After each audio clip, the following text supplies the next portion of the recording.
Este podcast é-lhe oferecido pelos 5 anos de garantia Renault. Um líder está sempre à frente do seu tempo. Em alguns casos, 5 anos. Qualidade Renault. 5 anos de garantia ou 150 mil quilómetros em toda a gama. Esta semana, Ricardo Araújo Pereira declara-se a Agatha Christie do IRS. João Miguel Tavares sente-se contrito, tal como Miguel Sousa Tavares. E Pedro Mexia confessa-se semi. Está reunido o Governo Sombra.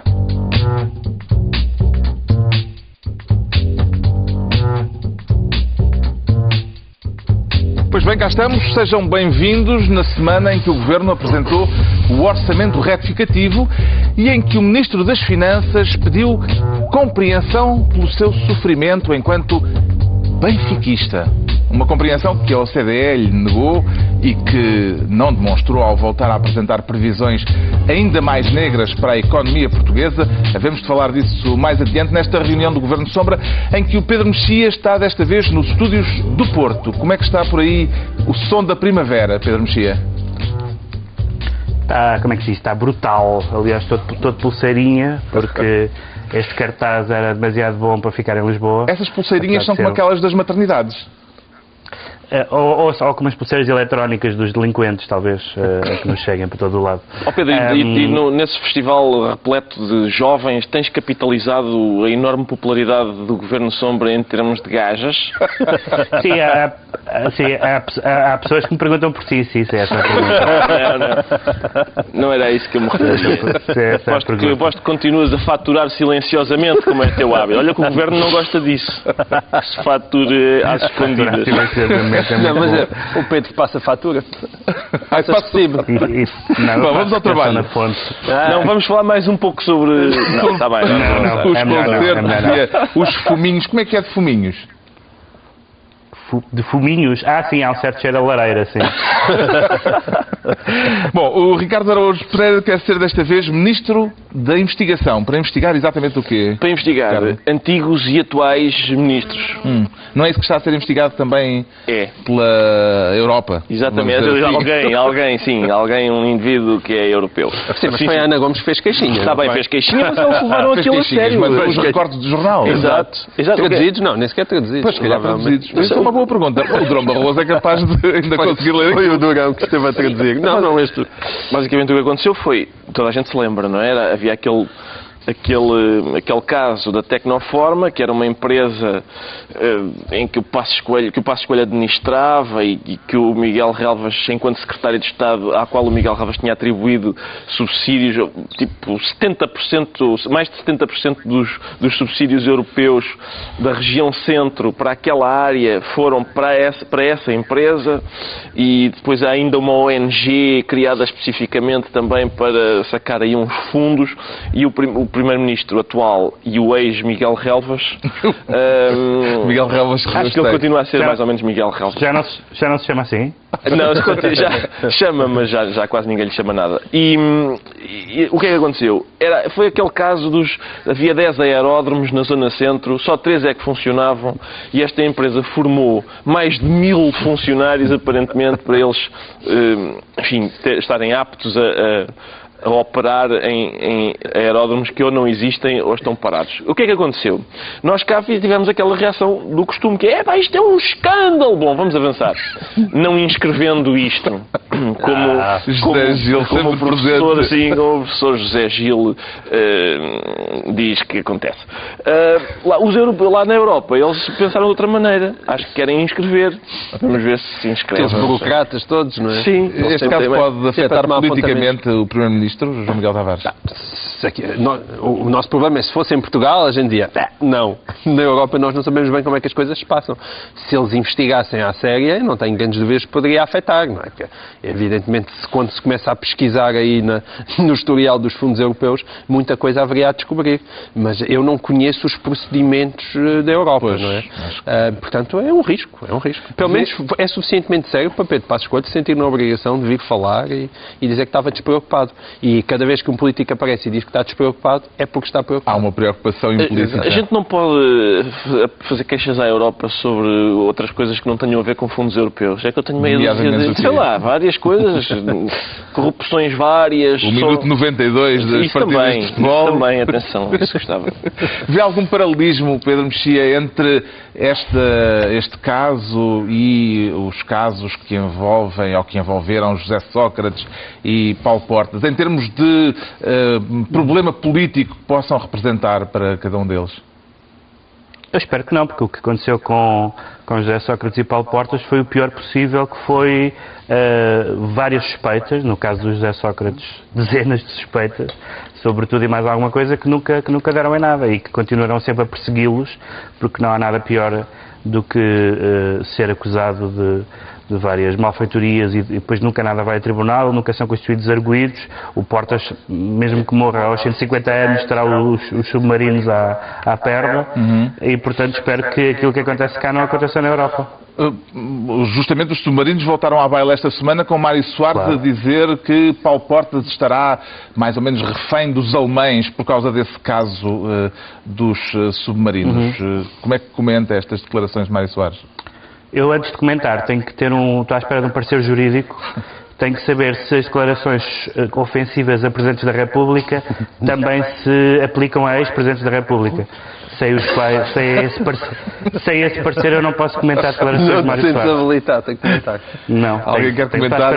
Estou à espera de uma Alguém tem um parecer jurídico já em sua posse? Não, mas quer dizer, o parecer jurídico que aparentemente criminaliza chamar palhaço, mas não nem sequer levanta um procedimento a chamar corrupto que está na mão dos alemães por causa de negócios obscuros. Isso acho com que IFAN tudo? Diz? Tudo com IFAN. Tudo com IFAN, sim. Isso, quer dizer, diz bem do que é a nossa... Foi por isso que eu saí do curso de Direito, porque percebe-se o que é que a lei acha da minha profissão. Chamar palhaço a uma pessoa é muito ofensivo. Agora, bandido, não, isso à vontade. Está entregue a pasta de Ministro da Investigação de atuais e antigos ministros ao Ricardo Araújo Pereira. O João Miguel Tavares quer ser esta semana Ministro das Inconstitucionalidades. De alguma em particular, João Miguel Tavares? Ou de todas em geral? Não, desta em particular das intermunicipalidades. Então lá vamos dar a Miguel Relvas outra vez. É aquele, de vez em quando bate aquela sempre nostalgia, não é? Bate aquela saudade. E tal, como eram bonitos os desenhos animados da Abelha Maia. E nós de repente olhamos e... Miguel agora é um momento de canal memória. Falta qualquer coisa nas nossas vidas. Deu-nos muitas alegrias. Pois deu ao Governo de Sombra. E depois vem o Miguel Paiás Maduro, que diz coisas acertadas quando fala. É uma chatice, não é? Nós sentimos falta de Miguel Relvas. Não dá. Nem toda a gente subscreve essa frase. Acho que os parceiros sociais não subscrevem essa ideia de que Miguel Paiás Maduro diz coisas acertadas. Mas eu gostei, que eu, por acaso, bater com a porta e ir embora e deixá-los a falar sozinhos. Eu sinto muita vontade de fazer isso várias vezes. Não é propriamente aquilo que se chama concertação no seu espírito primordial, mas não é? Concertação com os sindicatos... Eu muito avaria para... Concertação com 7 sindicatos, concertação com Mário Nogueira. Mas espera lá, isto é uma novidade, tu tens um partido para ir com os sindicatos, é? Não, mas eu imaginava uma mesa com o Mário Nogueira a tentar discutir o futuro dos professores. Aquilo vai... Bom, ok. Aplaudo ou critica a decisão dos juízes de considerar inconstitucional esta coisa das intermunicipalidades? Eu diria que aplaudo, só por uma razão. É porque eles conseguiram que aquilo foi chumbado por unanimidade. Mas é que aquelas coisas, a gente às vezes vai lá ao orçamento e os juízes conselheiros discutem e uns dizem uma coisa, outros dizem outra. Aqui todos concordaram que aquilo é inconstitucional e concordaram no sentido de dizer vocês sabem que a Constituição descreve quais são as entidades que existem no poder local. E esta entidade não existe na Constituição. Portanto, é algo tão simples quanto isso. Dizer, vocês querem fazer uma coisa que não está na Constituição, porque tinha que lá estar primeiro. Portanto, isso sim é um erro de tal dimensão, uma coisa que é de tal maneira óbvia, que espanta-me imenso, lá está, que neste caso aquilo passou e ninguém se chateou muito com a coisa. Talvez Miguel Relvas já lá não está. Tu achas importante... João Miguel, é possível que no corte de despesas o Governo, aliás, tenha dispensado o gabinete jurídico.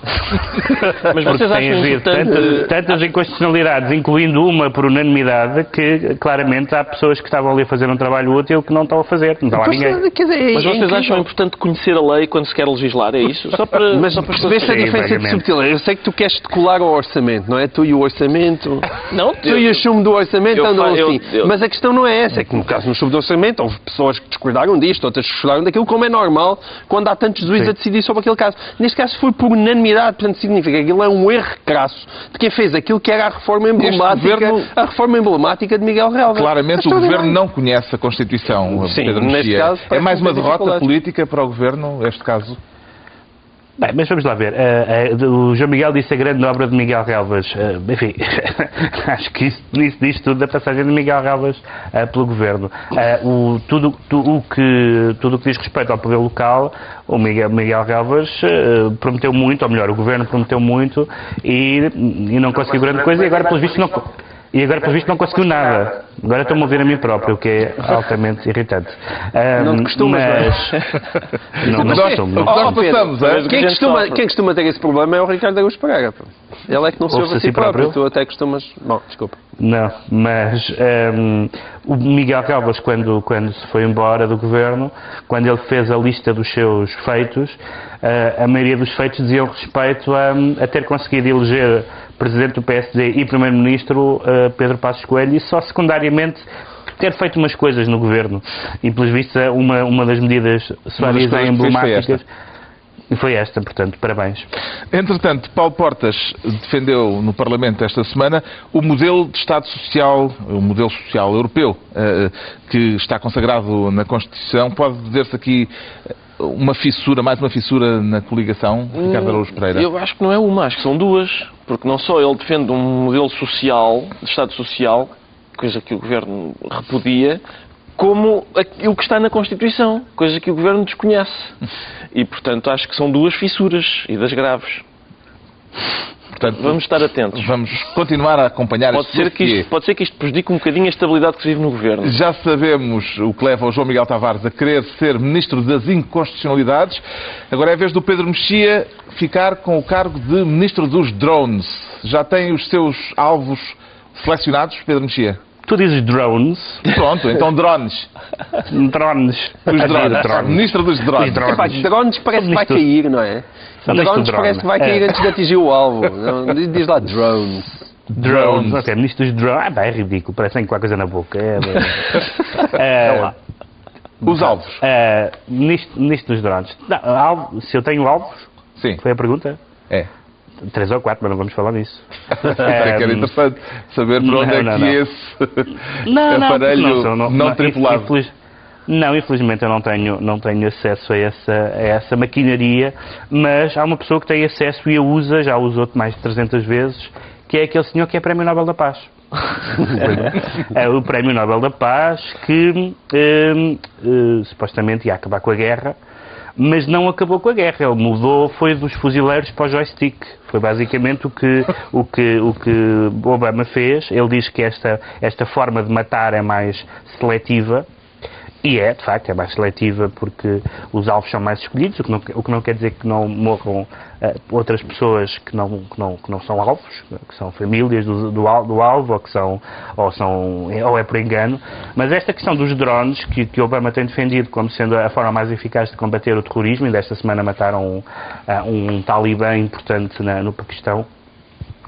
Esta fórmula de conduzir uma guerra limpa, e a guerra limpa tem sempre uma expressão altamente hipócrita, levanta tantos problemas legais sobre o direito da guerra, sobre o que é, como é injusto fazer uma guerra de joystick, como eu dizia, uma guerra em que uma das partes não se expõe, porque está aos comandos lá longe. E Obama veio anunciar uma nova política para o uso destes aparelhos. Sim, os drones no fundo são uma espécie do inverso do kamikaze. O kamikaze, morre com o seu ato, e o drone tem uma dimensão até de cobardia. Mas o Obama está a defender esta política dos drones, que eu acho que é uma questão, acho que se pode discutir a questão, mas é uma questão altamente melindrosa do ponto de vista jurídico, o facto de também já terem morrido cidadãos americanos, o que quer dizer que foram execuções extrajudiciais para todos os efeitos, e o que eu penso nestas coisas era, imaginem um presidente republicano a fazer isto. Já tem havido algumas coisas na imprensa americana. Não, já fez, mas se comparares os números de Bush com Obama, e quando Bush começou a usar os drones, era o fascismo na Casa Branca. E agora há umas coisas naquelas revistas sofisticadas, na Atlântica e não sei o quê, mas não há um impacto público. E como eu digo, eu acho que é uma questão interessante para discutir. Eu não tenho uma opinião completamente 100%, mas acho que o Prémio Nobel da Paz não pode simplesmente ter um conceito de guerra de sofá sem que o mundo discuta isso. Será que este tipo de armamento devia ser considerado batota, Ricardo Araújo Pereira? Exato, eu acho que isto, vamos lá ver, isto não é bem guerra, isto é aeromodelismo, não é? É uma coisa que retira dignidade à guerra. A um ponto que eu receio que no futuro, um Shakespeare contemporâneo que queira equiparar, por exemplo, Obama a Henrique V, não pode pô-lo a fazer o discurso dos Happy Few, porque não há derramamento de sanós, que vamos derramar não se podia dizer quando inventaram a bala de canhão em vez da espadeirada, não é a mesma coisa? Mas derramava-se sangue na mesma. Agora, aqui o que é que o Obama vai dizer? Nós que aqui estamos, vamos ficar com bolhas nas falangetas. Não, mas o canhão que lançava um balázio grande a uma grande distância, perante a espada também tinha o mesmo problema, não é? É à distância, tipo, manda a bala cai lá, mata os outros. É verdade. Os meus colegas de painel estão a descobrir agora que a guerra se faz cada vez com menos gente e com as pessoas cada vez mais afastadas dos cenários de batalha. O canhão era uma coisa mais viril. Pronto, cá faltava o ajudante de campo. Cá faltava o ajudante de campo. Não é o ajudante de campo, quer dizer, eu concordo contigo com as questões legais e morais que isso levanta. Agora, é evidente. Então concordas com tudo, basicamente. Não concordas com tudo, a única diferença é que trata-se de uma questão óbvia de evolução tecnológica que jamais irá voltar para trás, simplesmente porque aquilo faz poupar milhares de vidas, não ao tipo que leva com a bomba, mas aos tipos que as mandam. E, portanto, sempre normalmente esse é o objetivo. Que é esse o objetivo. Já agora, se fosse um presidente republicano, questão levantada pelo Pedro Mexias, talvez tivesse outros contornos, ou não? Admito que sim na opinião pública. Eu acho que sim, mas isso também tem a ver. Eu acho que depende também quem é que seria o presidente republicano. Eu acho que o Obama tem uma grande vantagem, que tem uma imagem de sensatez que o George W. Bush não tinha. E isso é superior a um ser democrata e outro ser republicano. Tem a ver mesmo com os cérebros de cada um deles. Para as pessoas que morreram não faz muita diferença. Não, com certeza, mas quer dizer, eu também estive a ler estudos sobre aquilo que se dizia que isso sim são valores absolutamente escandalosos, que é que falar em percentagens quando se está a falar de vidas humanas é sempre alguma coisa do obsceno, mas quer dizer, é difícil destruir isto de outra forma, que no caso quando os primeiros drones que eram enviados por Bush, havia 40% de vítimas colaterais e que supostamente na era do Obama esse número desceu para 11%. Agora, é evidente que estamos a falar de inocentes a morrer, mas os inocentes morrem também. Nem sequer isso que eu estou a discutir. Eu estou a discutir se tu podes atacar, e na prática isso é atacar um alvo, num país com o qual não estás em guerra, por exemplo. É isso que está a acontecer. Isso não tem nada a ver com as leis da guerra, tal como as conhecemos. Sim, mas as leis da guerra não se aplicam a uma estrutura como a Al-Qaeda, não é? Vê Guantánamo e vê tudo o resto. Isso dizia Bush. Não, mas é verdade? Dizia. Mas no meio das coisas que o Bush dizia, de vez em quando dizia algumas coisas.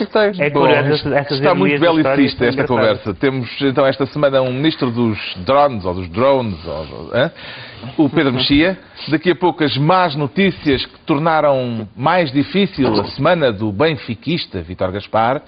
Agora vamos perceber porque é que o João Miguel Tavares se diz contrito. Vem preparado para um ato de contrição, João Miguel Tavares? Eu estou sempre preparado para atos de contrição. A minha semi-educação católica aconselhou-me isso. Não estava à espera, é que o Marialva Miguel Sousa Tavares, e sempre tão lesto e tão corajoso a vir a terreiro, de repente fizesse um recuo. Gostou do ato de contrição, do Miguel Sousa Tavares? Não gostei. Ele deu uma entrevista, vamos contar a história, deu uma entrevista ao Jornal Há um português Negócios, que ainda não conhece. Ainda há um português. Há portugueses no estrangeiro a ouvir-nos. Eu sei. O Miguel Sousa Tavares deu uma entrevista ao Jornal de Negócios em que chamava palhaço ao Presidente da República. O Presidente da República queixou-se. Miguel Sousa Tavares disse que se tinha excedido e disse que se excedeu porque a pergunta é que o induziu a exceder. Exatamente. Ou seja, ele fez tão depressa marcha atrás que no caminho atropelou a pobre da jornalista, que é a Anabela Mota Ribeiro, que quem a conhece sabe certamente que é uma jornalista furiosa que está sempre a extorquir das pessoas coisas que elas não querem dizer. Sobretudo sobre o Cavaco. Sobretudo sobre Cavaco Silva. É um plano que ela tem desde há muito tempo. Sobretudo sobre Cavaco Silva. E, portanto, eu concordo com o Miguel Sousa Tavares no sentido em que ele se excedeu. O que eu tenho pena é que as pessoas não percebam a diferença entre alguém se exceder na linguagem e dizer uma coisa que não deve, ou até dizer uma coisa insultuosa, e a partir daí as pessoas acharem que isso é penalmente relevante. Nós temos a agradecer a Cavaco Silva o facto de nos ter chamado a atenção que existe um artigo no Código Penal português que diz que a honra do Presidente deve ser mais protegida do que a honra de qualquer cidadão comum. E eu estou em absoluto desacordo com isso. É um princípio monárquico. É um princípio, é uma velha, não é? É um resto de ofensa de lesa majestade que ainda resiste e que me parece completamente despropositado. E as pessoas têm que perceber a importância disto. Porque é muito simbólico, de certa maneira, do país do respeitinho em que nós vivemos, que não está em causa aquele palhaço ter sido uma coisa completamente gratuita e ofensiva de Miguel Sousa Tavares. Mas está em causa o ele ter direito a dizê-lo, a meu ver, numa sociedade... E já agora, a propósito, só um bocadinho de bibliografia, porque o livro acabou de chegar, o Francisco Teixeira da Mota, nos cadernos da Fundação Francisco Manuel dos Santos, acabou de lançar agora um livro dedicado à liberdade de expressão nos tribunais portugueses, e é muito importante ler isso e para perceber as diferenças, muitas vezes, entre Portugal e outros países que neste campo estão infinitamente à nossa frente, como os Estados Unidos, onde se pode, de facto, ofender um Presidente da República. O que não se pode é ameaçá-lo. E isso faz toda a diferença. Palhaço é insulto, Ricardo Araújo Pereira? Pelos vistos é no trânsito, costuma ser, e aqui também foi. Eu tive a oportunidade de escrever sobre isto em sede própria. E o que é que sucede?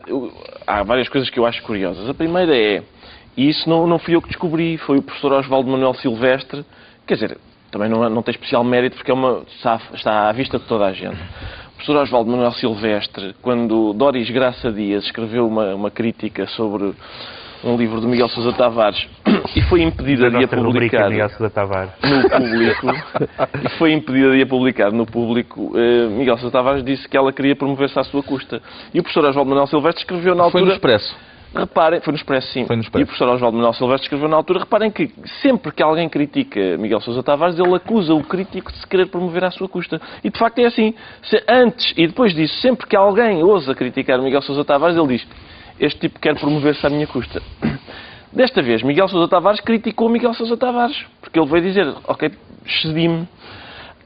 O que só pode significar que Miguel Sousa Tavares quer promover-se à custa de Miguel Sousa Tavares. O que eu acho ótimo. Finalmente, ele, no âmbito da promoção do seu livro, é importante não esquecer que foi nesse âmbito que a entrevista foi dada, Miguel Sousa Tavares vem tentar promover-se à custa de Miguel Sousa Tavares. Ora, até que enfim que o mundo está consertado. Meu Deus. Cavaco Silva, tu és mau e vingativo. Não queres dizer nada sobre Rui Moreira a seguir? Rui Moreira... E Carlos Alberto Amorim. Já agora acumulamos as tuas embirrações todas. Não, Carlos Alberto Amorim falaste na semana passada. Mas este era o tema, Miguel Sousa Tavares. Eu sei que sim. Eu acho imensa graça as pessoas dizerem... E nem sequer tema escolhido pelo Ricardo. Estás a ser injusto, mas tu isso não te... As pessoas dizerem, pois, tu falas dele e tal, mas tu não gostas dele. É pá, o Vasco Polido Valente não gosta de ninguém, escreve crónicas há 70 anos. Quer dizer, isso não impede ninguém de falar. Sim, mas não foi um ato de autopromoção. Ao Ministério Público, Pedro Mexia? Não, claro que não. Eu estou totalmente de acordo com o que disse o João Miguel. E o crime de... Ele, aliás, explicou bem. Aliás, nesta sua nova encarnação de cronista intelectual do Público, faço a comparação entre os textos do João Miguel Tavares do Correio da Manhã e do Público e mostra como um fato muda a pessoa. Mas o McLuhan não disse já isso, pá. Vá, pronto. O quê? O McLuhan já disse isso ou não? É verdade. Mas eu estou de acordo, acho que o crime de ofensa ao chefe de Estado não devia existir.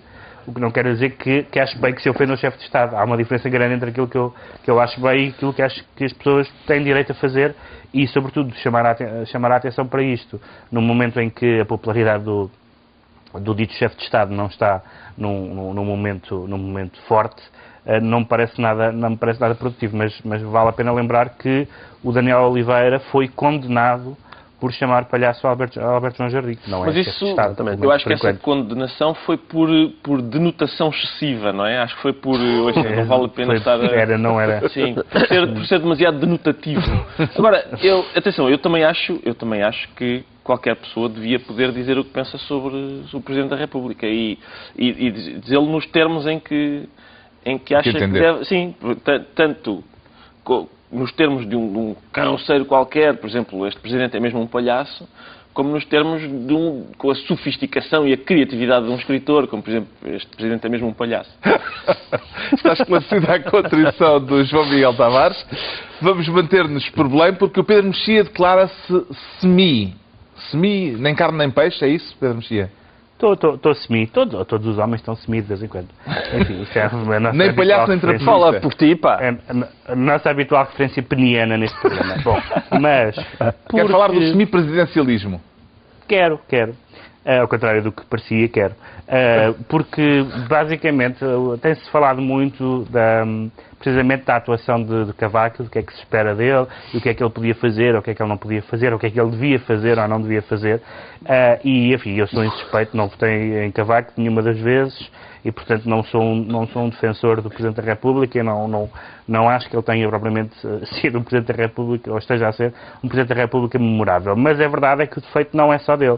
O defeito é também do desenho dos poderes presidenciais, e esta semana, ou nas últimas semanas, aliás, tem havido muitas pessoas, sobretudo da área do PSD, o Pedro Santana Lopes, que publicou um livro chamado Pecado Original, e o Paulo Rangel escreveu sobre... Já aqui referido, mas eu agora, entretanto, já o li desde que ele saiu, da outra vez só o mostrei, e o Paulo Rangel escreveu sobre isso e outras pessoas da área do PSD, porque em momentos de crise em que as pessoas olham para o Presidente da República, é preciso saber exatamente o que é que esperam dele. E o semipresidencialismo não ajuda, porque se for um regime parlamentarista, espera-se apenas que o Presidente seja conciliador, moderador e pouco mais do que isso. Se for um regime presidencialista, espera-se que o Presidente, de facto, lidere e, portanto, seja nele que as pessoas ponham os olhos, como chefe do Governo e do Executivo. Assim, não se sabe bem, nunca se sabe se o Presidente está a abusar dos poderes, está a ser inativo, se está a ser força de bloqueio, e o livro do Pedro Santana Lopes, que foi uma vítima, aliás, digamos assim, desses poderes um pouco nebulosos do Presidente da República, faz esse historial desde a Primeira República até hoje, sobre os cuidados que a nossa Constituição teve, a Constituição de 76, depois revista em 82, sobre o Presidente não ter poder de mais, nem ter poder de menos. E então ficou-se a meio caminho e nunca se sabe, e por isso é que eu digo que as críticas que se fazem a Cavaco são, algumas delas, ou quase todas, justas, mas muitas delas podem ser assacadas ao desenho constitucional da figura do Presidente da República. Ricardo, em que circunstâncias é que costuma sentir-se semi? Não é frequente, devo dizer. Eu já integrei uma banda chamada Os Semi. Era uma banda fictícia, o Semi tinha o tema Quem me dera ser só da cintura para cima. Era uma banda... Isso onde? Uma coisa que a gente fez uma vez. Nos Gato? Sim. Bom, mas eu estou com o Pedro, também acho isto... Quer dizer, esta indefinição sobre se o Presidente tem pouco poder, tem muito poder, o que eu acho... é a página de filosofia política... Exatamente. Neste momento eu acho que o que se passa é, de facto, o Presidente da República tem pouco poder. No caso do Cavaco, é demais. Portanto, é pouco e mesmo assim é demais. Mas isso é um critério ad hominem. É ad hominem. É ad Cavacem. Mas o que é que eu ia fazer? O problema está na função ou no titular do cargo, João Miguel Tavares? Este é um assunto sobre o qual eu não tenho grande opinião. Posso não ter grande opinião sobre certos assuntos. Isso não te podia desculpar, eu não tenho sobre quase nenhum. E mesmo assim temos que dizer coisas, não é? Depois então, no estipêndio mensal será devidamente deduzido. Deixa-me dizer coisas então. Eu vou tentar improvisar uma coisa à pressa. Não, a minha questão é que isso é verdade que começou-se a colocar de certa maneira, com Jorge Sampaio, o que aconteceu a Pedro Santana Lopes, embora na altura eu defendi Jorge Sampaio, eu achei mesmo que o governo de Santana Lopes tinha atingido um estado inadmissível. Mas verdadeiramente isso nunca foi um problema durante o tempo em que Enes lá estava, em que Soares lá estava, e está-se a colocar agora com maior premência. Bem, isso agora, não é verdade. Isso não é verdade. Achas que se colocou desta forma? Eu acho que o problema... Claro, nós precisamos de uma figura... A expressão forças de bloqueio, aliás, usada... sim, mas são coisas diferentes. Sim, mas isso aí... Está bem, mas a expressão forças de bloqueio, neste caso... Ou é de mais ou é de menos. Mas a questão forças de bloqueio que tu estás a usar foi bastantemente usada... Bastantemente não existe, não? Foi bastante usada, até quando Cavaco andava a ser mordido fervorosamente nas canelas por Mário Soares, mas aí estamos a falar de alguma coisa em que os equilíbrios de poder estavam a funcionar. As forças de bloqueio era o Governo a acusar a Presidência da República de estar a fazer de contrapoder. Mas nesse aspecto haveria aí um equilíbrio. Agora, eu acho que... E as figuras de Presidência da República sempre foram figuras consensuais nas quais as pessoas olhavam e se identificavam.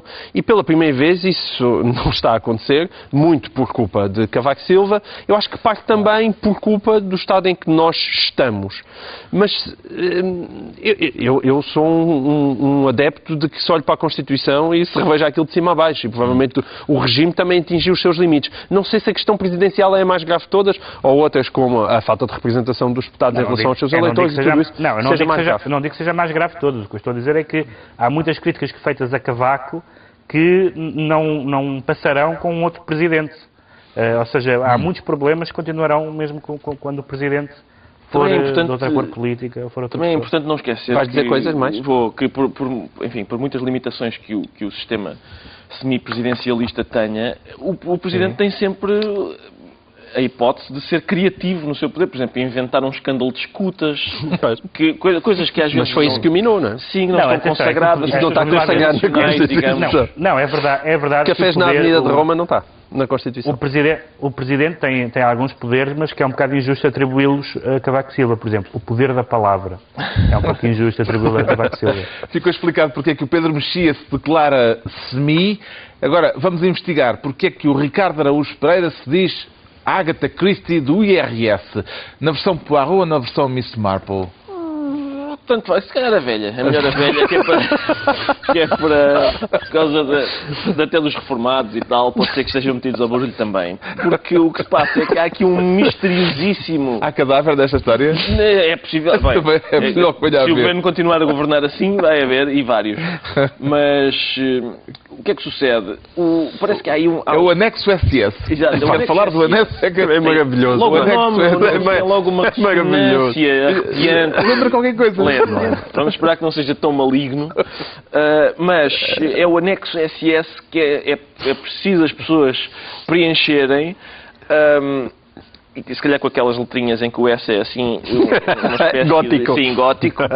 É preciso preencher o anexo SS do IRS, só que o sistema não alerta as pessoas para o facto de não estarem a entregá-lo quando deveriam, porque as pessoas não sabem bem, e a gente pergunta às finanças, as finanças não sabem. O fiscalista Tiago Caiado Guerreiro disse que este anexo é uma perfeita imbecilidade, que são as imbecilidades mais perigosas, porque são perfeitas, é impossível, não é possível contestá-las, uma vez que, dada a sua perfeição, se fosse uma imbecilidade imperfeita, a gente dizia, tirem isso, porque é imperfeito. Esta não. Portanto, é isso. As pessoas não sabem o que é que hão de fazer. O que é que lhe parece este caso? É mesmo que o Estado deve ser. Claro, de bem, tudo. Está aqui tudo. E paga-se uma multazinha. Para quem não souber o que há de fazer, que é toda a gente, paga entre 50 a 250 euros. Isto parece-lhe desatenção, uma armadilha? Não, para já, a questão do SS é significativo só por achar que realmente é daquelas coisas, alguém no Ministério das Finanças deve estar a viver numa gruta de onde não sei, há várias décadas, quer dizer, não percebo como é que alguém chama SS a qualquer espécie de anexo, quer dizer, não consigo compreender. Agora, isto tem a ver, ainda bem que Ricardo Araújo Pereira concorda comigo, apesar de ainda não ter percebido porquê, que é bem-vindos a este governo tão liberal. Bem-vindos. Viva o liberalismo em Portugal.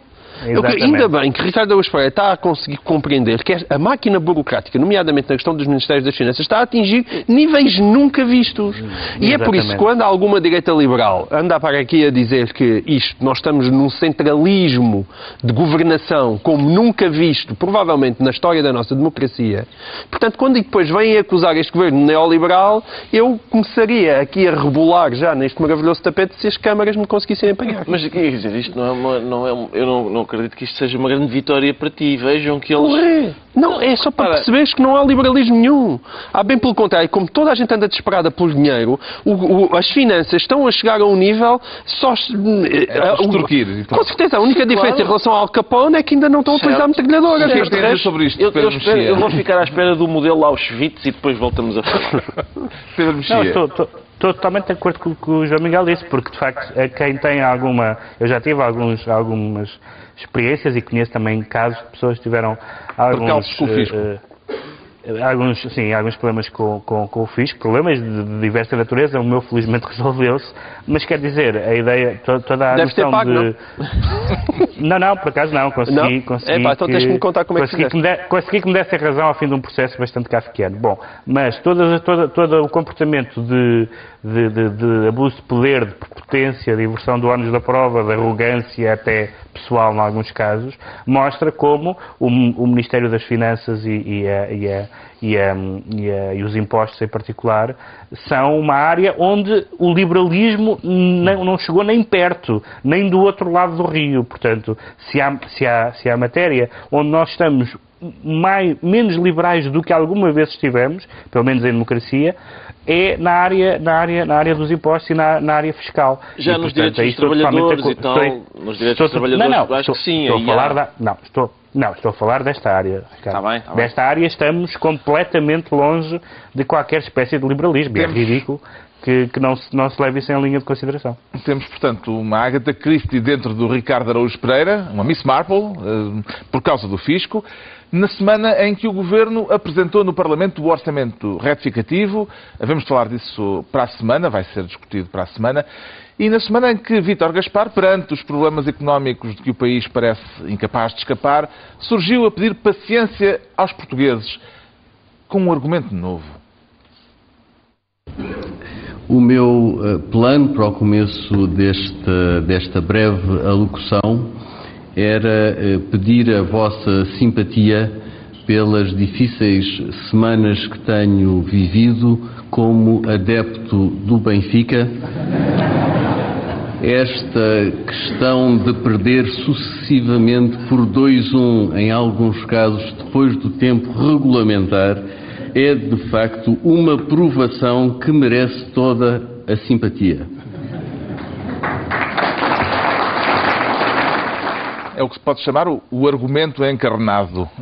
Ricardo Araújo Pereira concede ao Ministro Vítor Gaspar a simpatia que ele pede aos portugueses?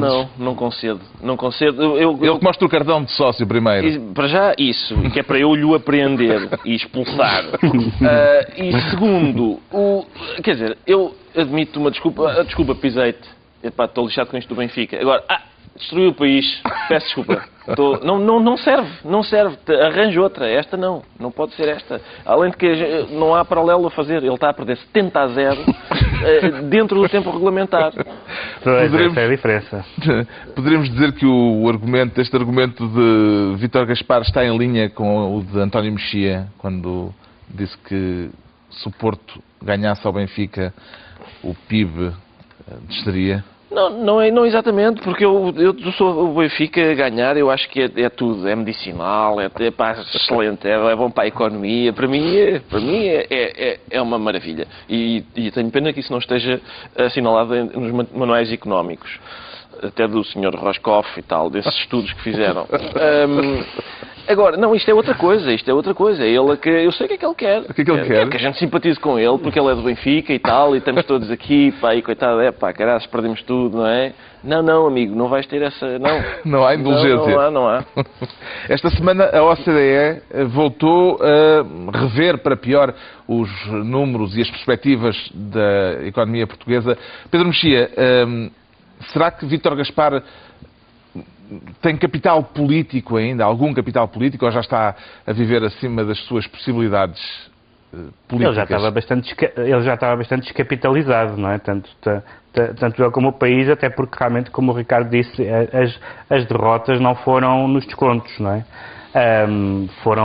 Foi muito cedo se começou a ver que as coisas não corriam bem. Mas, inclusivamente, o Ministro teve que fazer aquela coisa que, supostamente, ao segundo ano de mandato já não tem muito cabimento, se é que alguma vez tem, que foi na Comissão, no Parlamento, basicamente, com a Vieira da Silva ao lado, dizer que, isto foi mal negociado, o memorando. E, portanto, basicamente, a técnica do passa-culpas, que não só não esperava muito de Vítor Gaspar, como, sobretudo, no segundo ano de mandato do Governo, no começo do segundo ano, não faz muito sentido que ainda venha à baila. Sobretudo um memorando que era o programa do Governo. Pois, o Governo chegou a dizer que era o seu programa. Aquém do programa. O que é que ainda pode piorar na situação económica, João Miguel Tavares? Tanta coisa, Carlos. E vai piorar, provavelmente. Quer dizer, ninguém vai ainda que haja alguma luz ao fundo do túnel, não acho grandes dúvidas. Agora, em relação especificamente ao Gaspar, eu acho que se está a colocar com ele mesmo a velha questão de saber é possível a poesia depois de Auschwitz? E no caso dele está-se a colocar, é possível o Ministro das Finanças fazer humor? Não, fazer humor depois desta dose gigantesca de austeridade.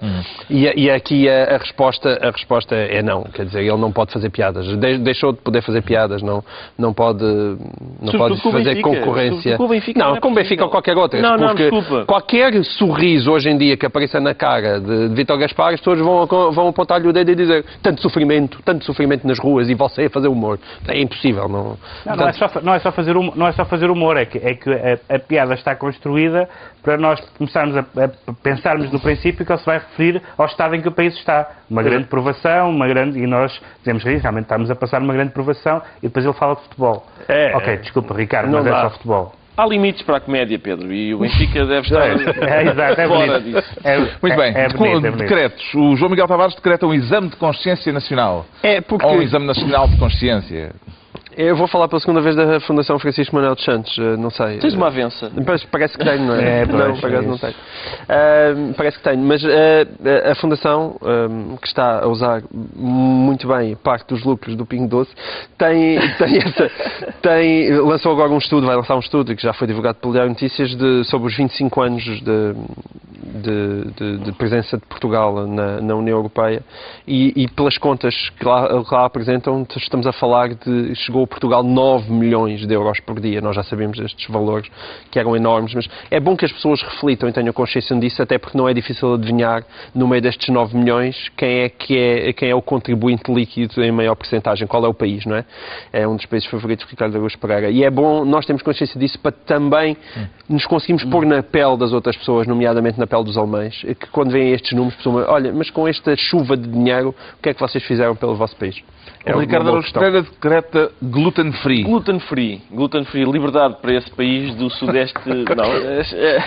O que se passa é o seguinte, é uma coisa de saúde e até pessoal, que é, a minha filha mais nova é intolerante ao glúten. Nós, na nossa família... Eu também tenho o meu filho número 2, é intolerante ao glúten. Eu já disse à miúda, nós aqui somos contra a intolerância, mas ela persiste em ser intolerante ao glúten. E o que acontece é que uma criança como ela, que a gente não sabia ao princípio o que é que se passava, e ela estava sempre, enfim, ligeiramente prostrada, rabugenta e tal, e a gente tirou-lhe o glúten e a outra criança, sempre excitadíssima, toda contente, de ótimo humor, às vezes dá-me vontade de lhe dar uma carcaça a ver se ela se acalma. Um bocadinho de glúten, só para acalmar. Mas para as pessoas, há muita gente que é intolerante ao glúten e não há assim tantos produtos sem glúten. Há muitos rótulos que estão errados e, portanto, não nos permitem saber o que é que lá está. E, portanto, eu sou a favor de um mundo melhor no que diz respeito ao glúten e às pessoas que sofrem de intolerância ao glúten. Estás a fazer um apelo? Estou a fazer um apelo para não é frequente. Ou estás muito mais... Uma causa. Não é frequente, é uma causa. É bonito isto. Eu agora sou contra a Finalmente, o do Pedro glúten. Mexia decreta Marinho à direita e Tavares à esquerda. Está a propor uma inversão? Sim, porque isto foi uma semana encantadora em que vimos a esquerda atacar Marinho Pinto e a citar João Miguel Tavares por causa da questão da coadoção, que eu diria que não é propriamente a linha de fratura entre a esquerda e a direita, mas enfim, mas a verdade é que